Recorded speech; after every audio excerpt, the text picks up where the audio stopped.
Genesis chapter 5 provides us with a genealogy, tracing the descendants of Adam through his son Seth, all the way to Noah. While this chapter primarily lists names and lifespans, it holds deeper lessons about life, legacy, and the continuity of God's plan. The chapter begins by reaffirming that when God created mankind, He made them in His likeness. Male and female, He created them, and He blessed them, giving them dominion over the earth. This echoes the creation narrative, reminding us of humanity's special place in God's plan. Adam lived for 930 years, and during this time, he had many sons and daughters. After Adam, the lineage passes through his son Seth. The chapter continues listing each generation: Seth, Enoch, Kenan, Mahalalel, Jared, Enoch, Methuselah, Lamech, and finally Noah. Each of these men lived long lives, many over 900 years, but what stands out is that after each man's life is described, the phrase, "and he died," follows. Except for one, Enoch. The Bible tells us that Enoch walked faithfully with God for 365 years, and then, instead of dying like the others, God took him. Enoch's story is unique because it shows a life lived in close relationship with God, so much so that he did not experience death but was taken directly by God. This brief but powerful mention of Enoch stands as a testimony to the importance of walking faithfully with the Lord. The genealogy concludes with Noah, who was born to Lamech. Lamech prophesied over his son, saying, "He will comfort us in the labor and painful toil of our hands caused by the ground the Lord has cursed." This points ahead to Noah's role in the events that would follow.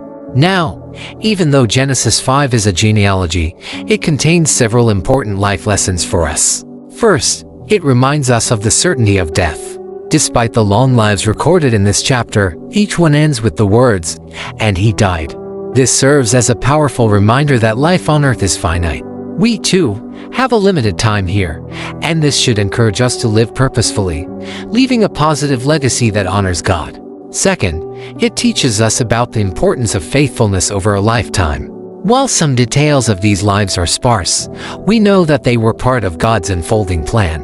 Like Enoch, we are called to walk with God, to live a life marked by faithfulness and closeness to Him. Enoch's story teaches us that it's not just about how long we live, but how we live. A life lived in fellowship with God is what truly matters. Third, it shows the value of legacy and family lineage. This chapter reminds us that we are part of something bigger than ourselves. Each generation plays a role in God's story, and our choices today can have lasting impacts on future generations. We see this as Adam's descendants lead all the way to Noah, through whom God would preserve humanity. Fourth, we see that God's plan continues even in the midst of sin and brokenness. Though Adam and Eve's sin brought death into the world, God's plan of redemption continued. From Adam to Noah, God was at work, ensuring that His purposes would be fulfilled. This encourages us that even in our own lives, when things seem difficult or uncertain, God's plans are always moving forward. Lastly, the chapter highlights hope for the future. With Noah, we see a glimpse of hope, as Lamech speaks of Noah bringing comfort.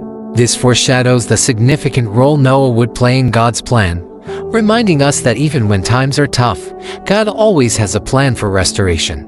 In summary, Genesis 5 might seem like just a list of names, but it is far more than that. It's a reminder of life's brevity, the importance of faithfulness, the value of leaving a legacy, and God's continuous, unfolding plan. Like Enoch, we too can walk with God, living lives that matter not just for ourselves but for generations to come.